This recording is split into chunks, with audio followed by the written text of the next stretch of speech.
दोस्तों, मैं आपको जो कविता सुनाने जा रहा हूँ, यह कविता हमारे बाबा साहेब की लिखी हुई किताब रिडल्स इन हिंदुइज्म से प्रेरित है और इसका कुछ भाग जो महिलाओं के लिए है वह पैडमैन मूवी जैसी फिल्मों से रिलेटेड है। और यह कविता किसी भी धर्म को या किसी भी समुदाय को चोट पहुँचाने के लिए बिल्कुल नहीं है। ये कविता लेकिन एक तर्कवान और एक अपनी अभिव्यक्ति की आज़ादी के तौर पर अपनी बातों को रखने के लिए वैसे एक प्रश्न चिन्ह समझ के सुनिएगा। कविता को शुरू करता हूँ।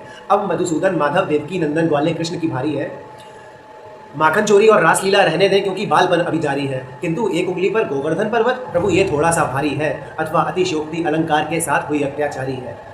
वेद व्यास द्वारा लिखित महाभारत में ये लगते षड्यंत्रकारी हैं, छल से भीष्म द्रोण और कर्ण जैसे योद्धाओं को मारने के अधिकारी हैं। 16,108 पत्नियों के एक अकेले हितकारी हैं, फिर भी दुनिया इन्हें समझती धर्म धुरंधरधारी है। बड़ी बड़ी दुविधाएं भी इनके आगे नतमस्तक हो हारी हैं, पर गांधारी के एक श्राप से इनकी डूबी द्वारिका सारी है। ब्रह्मा विष्णु को सुना दिया, अब महेश को थोड़ा समझते हैं। सृष्टि में ये देवातिदेव महादेव शिव शंभु भोले के नाम से चमकते हैं। भोले इतने भोले हैं, असुरों को वरदान ये बांटा करते हैं, इनके चक्कर में असुर बेचारे देवों को डांटा करते हैं। भांग धतूरा खाकर भोले मगन मगन चलते हैं, कैलाश पर्वत है घर इनका, क्या वहाँ सूर्य गगन पलते हैं। अपने ही स्वयं पुत्र का शीश काट धरातल पर धरते हैं, पार्वती आग्रह पर गजमुख से पुनः जीवित करते हैं। कैसे हैं ये भगवान सभी समझ नहीं कुछ आता है, भांग धतूरे और गांजे को मनुष्य इनका प्रसाद बताता है।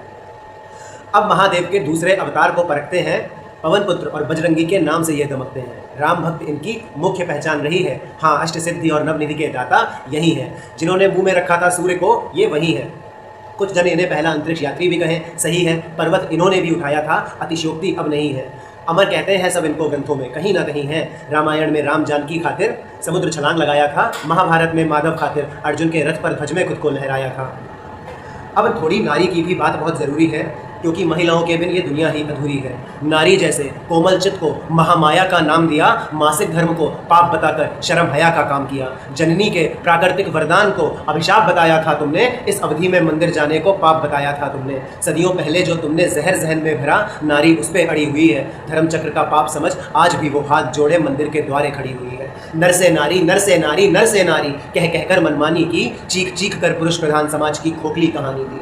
अपयश के अपमान अनल में जब अबला जलती थी, औरत ही औरत की दुश्मन है, तब ये बातें चलती थी। सोचता हूँ पर्चा पुर्ची करने वाले बाबाओं की गठरी साध दूँ, भूत भगवान का भय और भ्रम फैलाने वालों की ठटरी बांध दूँ। सोचो 3 देवों से शुरू हुआ था, बन गए 33 कोटि देवी देवता। सनातन अपना खुला बाजार, यहाँ हर कोई आके अपनी फेंकता। जो सत सनातन मेरे भाई, होती इतनी ही पवित्र धारा, मनुस्मृति ना पाता बाबा साहेब के संविधान से किनारा। अब कुछ को तो यही लगेगा इस कविता के पीछे कोई शूद्र खड़ा हुआ है, पर यह नास्तिक आशीष राम भद्राचार्य के नीच ब्राह्मण के अंतर्गत दीक्षित कुल में पड़ा हुआ है। जय भीम, जय भारत।